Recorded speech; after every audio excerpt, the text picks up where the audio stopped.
Selamat siang, saya Jelita Martaulina. Di sini saya akan melakukan konseling gizi untuk pasien melena dan juga anemia.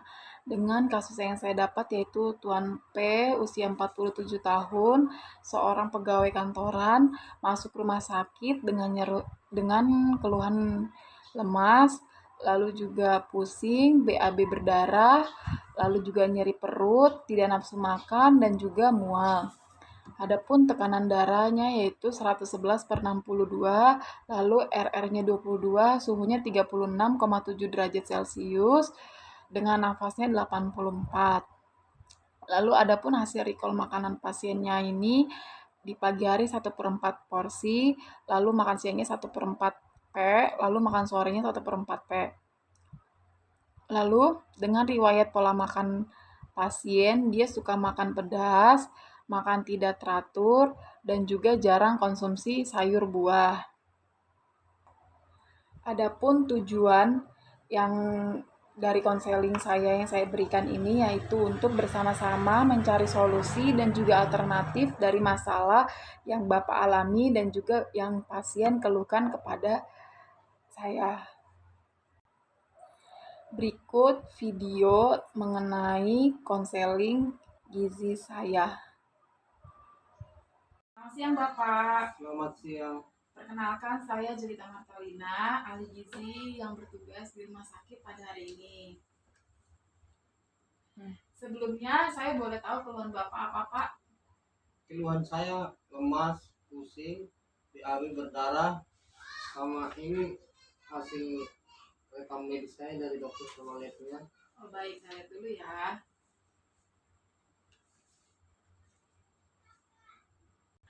Oh atas nama Bapak Putra ya Pak? Iya betul. Bapak keluhannya lemas, pusing, BAB berdarah, nyeri perut, lalu tidak nafsu makan dan mual. Iya betul. Terus tekanan darah Bapak tadi sudah diperiksa 111/62. Ya. Iya betul. Betul. Dari keluhan Bapak tersebut, di sini saya sebagai ahli gizi akan memberikan konseling gizi yang bertujuan bersama-sama mencari solusi dan alternatif dari masalah yang Bapak alami dan Bapak keluhkan. Selanjutnya Pak, saya ingin mengukur berat badan Bapak dan tinggi badan Bapak supaya saya mengetahui status gizi dari Bapak. Boleh, boleh. Hadapnya ke depan ya Pak. Ya. Tangannya di kepala gini. Ya. Ya.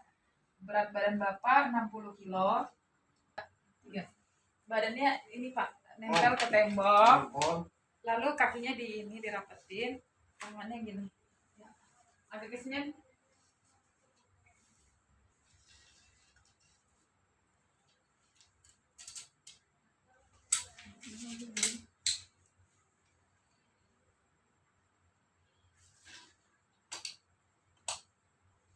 Tingginya 165 cm ya Pak. Oke. Dari hasil pengukuran berat badan dan tinggi badan Bapak yang tadi saya ukur, didapatkan status gizi Bapak ini normal ya Pak. Oh normal ya Bu. Terima kasih. Selanjutnya saya ingin mengetahui pola makan asupan makanan Bapak. Itu biasanya makan kalau di rumah itu habis nggak Pak satu porsi? Paling 1/4 itu habis itu. Nggak nafsu makan. Oh 1/4 ya? Iya. Karena pusing ya tadi ya? Iya pusing. Oke, dari hasil asupan pola makanan yang Bapak makan didapatkan energinya itu sebanyak 22,72%, lalu proteinnya 33,76%, lalu lemaknya 38,6%, lalu karbohidratnya 20,2%. Dan dari sini dari hasil laboratorium yang saya lihat dari yang Bapak berikan tadi kepada saya, hemoglobin Bapak ini rendah. Itu yang buat Bapak jadi pusing. Terus sel darah putihnya normal, sel darah merahnya rendah, lalu trombositnya tinggi, hematokritnya rendah, lalu ureum dalam darahnya normal, lalu kreatinnya tinggi. Lalu hasil data klinis Bapak Putra yang saya lihat ini, tekanan darah Bapak itu normal 111/62, lalu nafas Bapak 84, nafasnya cepat ya Pak? Iya betul. Terus suhunya 36,7 derajat normal, lalu RR-nya 22, yaitu nafasnya cepat, terus keluhan lainnya lemas, pusing, BAB berdarah, nyeri perut, tidak nafsu makan, dan juga mual ya. Iya, betul sekali. RR yang saya maksudkan tadi itu siklus pernafasan Bapak ya Pak. Iya. Jadi siklus pernafasan Bapak itu dia nafas Bapak itu cepat. Sejauh ini ada yang ingin ditanyakan Pak? Tidak ada, Bu. Oke baik Pak, kita lanjut ya. Kalau boleh saya tahu agama dan suku Bapak apa ya Pak? Suku saya Jawa, agama Islam. Oh agama Bapak Islam, sukunya Jawa. Udah. Dari data hasil laporan yang saya dapatkan, Bapak itu suka makan pedas ya Pak? Iya, Makan betul. pedas, Iya. lalu juga dengan riwayat makannya tidak teratur, terus jarang konsumsi sayur buah, benar nggak Pak? Benar. Ya benar. Terus dan pola aktivitas Bapak cukup ya? Iya, cukup. Terus Bapak sering beli makanan di luar nggak Pak? Enggak, istri saya sering masak kok. Jarang. Berarti gaya hidup Bapak pokoknya istrinya sering masak, berarti jarang beli makan di luar ya? Iya, jarang. Apakah Bapak ada penurunan berat badan sebelumnya? Tidak, normal aja. Oh, tidak ada. Terus boleh saya tahu, Pak, sebelumnya Bapak keluhannya penyakitnya apa? Tidak ada, cuma itu aja. Berarti yang dibilang dokter kadar HB Bapak rendah ya. Terus BAB Bapak juga berdarah ya, Pak? Iya, betul. Oh, hanya itu aja Pak, Hanya sama itu aja. mual gitu ya tadi yang pusing ya. Mual, pusing. Oke, baik, Pak. Apakah di keluarga Bapak ada yang mengidap penyakit seperti Bapak ini sehingga muncul penyakit yang Bapak miliki ini, Pak? Tidak ada. Oh, tidak ada ya. Semua. Tidak ada ya, baik, Pak. Terus apakah ada perubahan psikologis terhadap Bapak sebelumnya Tidak. atau hingga saat ini? Tidak ada. Tidak ada juga ya. Normal. Oke, baik, Pak.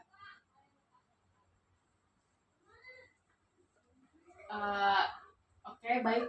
Selanjutnya saya akan menghitung zat gizi Bapak dulu ya, Pak. Dari hasil perhitungan yang saya dapatkan, hasil zat gizi Bapak itu energi yang Bapak butuhkan seharusnya 2171,8 kilokalori, lalu proteinnya 81 gram, lalu lemaknya 48,2 gram, lalu karbohidratnya 353 gram. Itu yang Bapak butuhkan zat gizi Bapak. Nah, selanjutnya nih Pak, saya akan mendiagnosa gizi Bapak. Dari masalah gizi yang dihadapi Bapak, sepertinya asupan makan Bapak itu tidak baik. Lalu perubahan nilai gizinya juga ada yang tidak normal. Lalu pengetahuan seputar gizi Bapak juga tidak baik juga. Nah, di sini saya akan menjelaskan diagnosis gizi Bapak ya. Mulai dari masalahnya itu asupan makan Bapak nih tidak bagus. Lalu karena adanya mual dan tidak nafsu makan ya Pak. Terus tadi yang saya hitung bahwa energinya itu 22,72%, lalu proteinnya 33,76%, lalu lemaknya 30,83%, lalu karbohidratnya 20,23%. Nah, sehingga didapatkan asupan oral Bapak itu inadekuat berkaitan dengan adanya mual dan tidak nafsu makan. Dengan hasil makan pasien Bapak ini didapatkan bahwa asupan energinya 22,72%, proteinnya 33,76%, lemaknya 38,6%, lalu karbohidratnya 20,2%. Dan masalah dari terkait nilai lab Bapak yang tadi diberikan kepada saya, Bapak ini didiagnosis penyakit melena dan anemia. Kenapa melena? Karena BAB Bapak tadi berdarah kan ya. Lalu anemia ini ditandai dengan kadar hemoglobinnya yang rendah yaitu 4,2, lalu sel darah merahnya 2,3, trombositnya 605.000, lalu hematokritnya 15. Jadi Bapak didiagnosis penyakit melena dan anemia. Karena ada perubahan nilai terkait gizi berkaitan dengan pasien didiagnosis melena dan anemia, ditandai dengan kadar hemoglobin Bapak itu 4,2, lalu itu dia rendah, lalu sel darah merahnya 2,3 rendah, lalu trombositnya 605.000 itu tinggi, lalu hematokritnya 15 yaitu rendah. Nah, ini sedangkan dari diagnosis gizi Bapak, dari pengetahuan Bapak ini adanya kurang pengetahuan tentang gizi nih Pak. Karena berkaitan dengan kebiasaan makan Bapak yang tidak sehat, ditandai dengan yang tadi yang saya bilang suka makan pedas kan ya Pak. Lalu makan selanjutnya ada diagnosis gizi tentang pengetahuan. Nah, dari masalah yang ada kurang pengetahuan Bapak kurang tentang gizi ini. Lalu dengan berkaitan dengan kebiasaan makan yang tidak sehat, ditandai tadi yang Bapak suka makan pedas, lalu makannya tidak teratur, lalu jarang konsumsi sayur dan buah. Nah, lalu kurang pengetahuan tentang gizi berkaitan dengan kebiasaan makan yang tidak sehat, ditandai dengan suka makan pedas, makan tidak teratur, lalu jarang konsumsi sayur dan buah. Nah, selanjutnya dari keluhan Bapak yang tadi Bapak sampaikan, di sini saya akan menjelaskan preskripsi diet Bapak, di mana Bapak ini membutuhkan diet rendah sisa dan juga diet tinggi energi dan tinggi protein. Dengan bentuk makanannya itu lunak, lalu cara pemberiannya oral. Tujuan diet yang saya berikan ini yang pertama ada memberikan makanan secukupnya yang memungkinkan istirahat pada saluran cerna, mengurangi resiko perdarahan ulang dan mencegah aspirasi atau tersedak. Lalu yang kedua ada mengusahakan keadaan gizi sebaik mungkin. Makanan hendaknya mudah dicerna, lalu tidak merangsang baik secara mekanis, termis maupun kimia. Dengan jalan menghindari makanan terlalu panas dan terlalu dingin.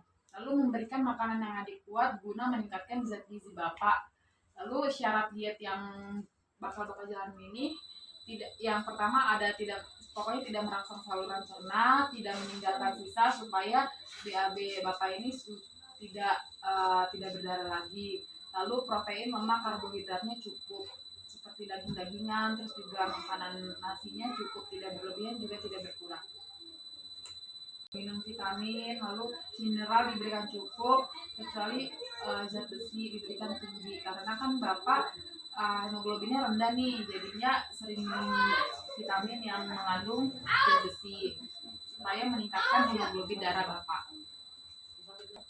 Lalu untuk kebutuhan zat gizi Bapak, energi yang saya dapatkan itu 2701,8 kilokalori, lalu proteinnya 81 gram, lalu lemaknya itu 48,2 gram, lalu karbohidratnya ada 353 gram ya Pak.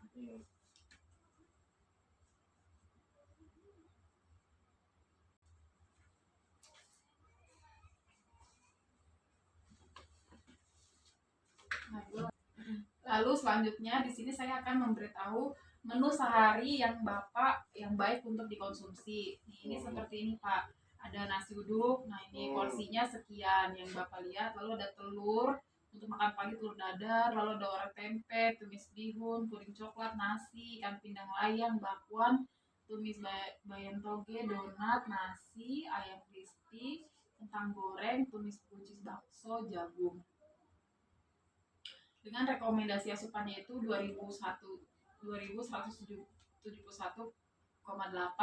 kilokalori, proteinnya 81 gram, lalu lemaknya ada 48 gram dan karbohidratnya 353 gram. Iya, Bapak.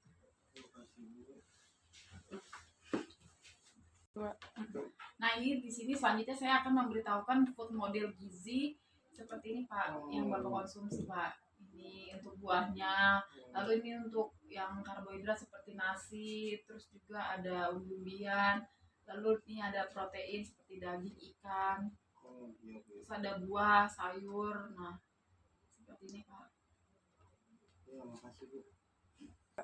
Nah, selanjutnya nih Pak, saya akan menjelaskan makanan yang dianjurkan dan yang tidak dianjurkan oleh Bapak, dan juga tujuan dari diet yang saya berikan tadi, yaitu diet rendah sisa dan juga diet tinggi energi dan tinggi protein. Yang pertama ada tidak merangsang saluran cerna, tidak meninggalkan sisa, protein, lemak, dan karbohidratnya cukup, lalu karbohidrat diberikan sedang, terus juga lemaknya diberikan sedang. Lalu tujuan dari dietnya ini memberikan makanan yang secukupnya yang memungkinkan istirahat pada saluran cerna, mengurangi resiko perdarahan ulang, dan juga untuk mencegah aspirasi. Terus juga untuk memberikan makanan yang adekuat guna meningkatkan zat gizi, meningkatkan kadar hemoglobin Bapak, dan juga hematokrit, serta mempertahankan status gizi dari Bapak ini sendiri ya Pak. Iya, makasih. Dari penjelasan yang sebelumnya saya jelaskan ke Bapak, kira-kira ada yang ingin Bapak tanyakan Pak? Atau ada yang kurang jelas? Tidak ada Bu. Berarti jelas ya. Nah, saya mau nanya lagi nih, kan dari perbaikan gizi yang saya jelaskan tadi, berupa kebutuhan gizinya, terus juga yang Bapak butuhkan, dan juga makanan yang dianjurkan dan tidak dianjurkan oleh Bapak yang di Bapak konsumsi, kira-kira siapa Pak yang bisa mendukung dalam makanan Bapak di rumah? Ya, istri saya nggak ngomong dulu. Ya, Iya Mbak, kira-kira yang membantu program gizi saya istri saya Mbak. oh berarti ada istri Bapak yang Iya, membantu dalam memasak ya Pak. Iya. Sebaiknya kalau misalnya saran saya dikurang-kurangin untuk beli makanan di luarnya ya Pak. Iya Bu. Nanti saya juga akan menuliskan pesan saya untuk istri Bapak supaya makan-makan apa saja yang dianjurkan untuk Bapak dan juga makan apa saja yang tidak dianjurkan oleh Bapak supaya keluhan yang Bapak alami ini setidaknya berkurang dari yang sebelumnya. Iya Bu. Nah, selanjutnya nih Pak, saya ingin bertanya dari sejauh pembahasan yang kita bahas tadi, yang tadi kita diskusikan, apakah ada hambatan untuk penerapan anjuran diet Bapak ini? Sampai saat ini nggak ada Mbak. Nggak ada ya Pak? Nggak ada. Nah, dari pembahasan materi edukasi konseling yang saya sampaikan, menurut saya Bapak memiliki pengetahuan yang cukup baik sehingga dalam menjalankan anjuran diet yang saya berikan akan terlaksana baik. Dengan harapannya penyakit Bapak yang Bapak alami akan segera membaik ya Pak. Iya Bu, makasih Bu. Nah, di sini saya mau mengingatkan kembali nih Pak bahwasanya diet yang diberikan kepada Bapak ini yaitu diet rendah sisa dan juga diet tinggi energi dan juga tinggi protein. Iya, Dengan tujuan dietnya ini harapannya memberikan makanan yang secukupnya, memungkinkan istirahat pada saluran cerna, lalu memberikan makanan yang adekuat guna meningkatkan zat gizi, lalu meningkatkan kadar hemoglobin Bapak yang rendah dan juga hematokrit serta mempertahankan status gizi Bapak ini sendiri. Lalu secara makanan yang dapat dihindari dan tidak dihindari ini ada yang tidak merasa saluran cerna, lalu juga tidak meninggalkan sisa protein, lemak, dan karbohidratnya cukup ya Pak. Lalu saran saya Bapak mengkonsumsi makanan yang tinggi zat besi seperti daging-dagingan ya Pak, dan juga sayur-sayuran. Nah, dari penjelasan yang tadi, harapannya Bapak melakukan perubahan perilaku baik segi kebiasaan makanan dan juga kebiasaan riwayat makan Bapak ya Pak. Iya. Terus dengan demikian keluhan yang Bapak rasakan diharapkan bisa kembali normal seperti semula. Dan juga yang kita harapkan keberhasilan asuhan gizi yang dijalankan ini yang tadi saya jelaskan bisa sampai 80% ya Pak dari yang sebelumnya. Jadi misalnya Bapak makan nih tadinya seperempat kan pagi siang sore, nah jadinya makannya dihabiskan satu porsi gitu Pak. Lalu untuk kunjungan ulang lagi, nanti Bapak melakukan kunjungan ulang lagi, nanti saya berikan konseling gizi lagi apakah ada perbaikan dari sebelumnya dan sesudah dari yang saya konseling gizi pada hari ini. Nanti kira-kira Bapak 1 minggu lagi kesini lagi ya Pak. Iya. Untuk melakukan konseling gizi pada riwayat kebiasaan makan Bapak. Terus nanti kita kontrol lagi nih Pak bagaimana asuhan kebutuhan gizi Bapak yang diharapkan akan mengalami perubahan dari sebelumnya, sehingga pokoknya ada perbaikan lah dari sebelumnya. Ya. Ya Pak, gitu ya Pak. Iya, makasih Bu. Nah, lalu nih Pak ada yang ingin ditanyakan nggak Pak kira-kira? Nggak ada Bu. Bener nih, nggak ada nih. Nggak ada Bu, ngerti Bu. Berarti ngerti semua ya Pak. Iya Bu. Oh iya Mbak, saya mau tanya lupa tadi. Apa ya Pak? Mau nanya apa? Mau nanya makanan yang tinggi proteinnya apa ya? Maksudnya jenis-jenis makanan tinggi protein itu apa aja? Iya, jenis-jenis yang tinggi. Tinggi protein itu ada telur, seperti telur, terus juga daging-dagingan, terus juga kacang-kacangan, lalu ada ikan tuna, terus juga dada ayam itu juga tinggi tinggi protein. Nah, terus kan tadi kadar hemoglobin Bapak itu rendah ya Pak. Jadi sebaiknya Bapak bisa mengkonsumsi itu daging merah, terus juga bayam bayam merah, tahu nggak Pak bayam merah itu? Oh tahu. Yaitu sama daging-dagingan. Jadi biar meningkatkan kadar hemoglobin dalam darah Bapak. Oh iya.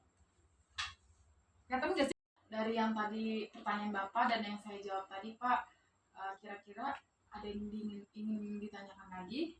Nggak ada lagi. Berarti sudah cukup ya Pak? Cukup Bu.